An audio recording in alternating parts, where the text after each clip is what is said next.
আদালতে রুল থাকা অবস্থায় কোনো স্টে ছাড়াই নির্বাচন কমিশনের সামনে হট্টগোল করা, মিছিল দেয়া, এটা জুলাই চেতনার সম্পূর্ণ পরিপন্থী এবং বিচার বিভাগের প্রতি একটা অবজ্ঞা। সকলের ভোট করার অধিকার আছে, ভোট দেওয়ার অধিকার আছে, রাজনীতি করার অধিকার আছে। এই অধিকার তাদের কাছ থেকে কেউ নিয়ে নিতে পারে না, সুপ্রিম কোর্টও পারবে না। যে রিটটি করা হয়েছে সেই রিটটি আমি এক্সামিন করেছি। আমাদের আদালতের উপর পূর্ণ আস্থা আছে, সেই রিটে আমরা ন্যায় বিচার পাবো। নির্বাচনের তফসিলকালীন সময়ে একটি দল বা একটি নির্বাচনী জোটের সকলকে তারা বাড়িতে করার জন্য রিট করেছে।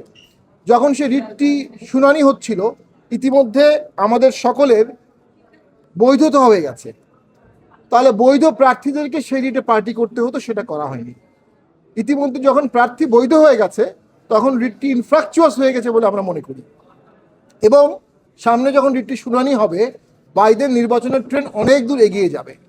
সে অবস্থায় আদালতে রুল থাকা অবস্থায় কোনো স্টে ছাড়াই হুমকি দিয়ে নির্বাচন কমিশনে এসে নির্বাচন কমিশনের সামনে হট্টগোল করা, মিছিল দেয়া, আমরা মনে করি এটা জুলাই চেতনার সম্পূর্ণ পরিপন্থী এবং বিচার বিভাগের প্রতি একটা অবজ্ঞা।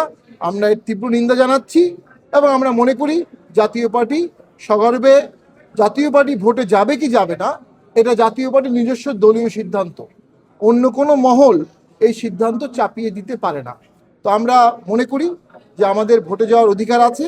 যদি আমরা সিদ্ধান্ত নিয়ে আমরা ভোটে যাব, গণতান্ত্রিকভাবে সাংবিধানিকভাবে আমাদের সেই ভোটে যাওয়ার পূর্ণ অধিকার আছে।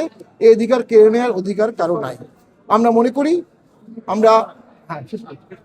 আমরা মনে করি যে আমাদের সামনে কোনো প্রকার গণতান্ত্রিক অধিকার কোনোভাবেই ক্ষুণ্ণ করার চেষ্টা করলে আমাদের সাংবাদিক বন্ধুরা সেটা তুলে ধরবেন এবং নির্বাচন কমিশন তার দায়িত্ব পালন করবেন।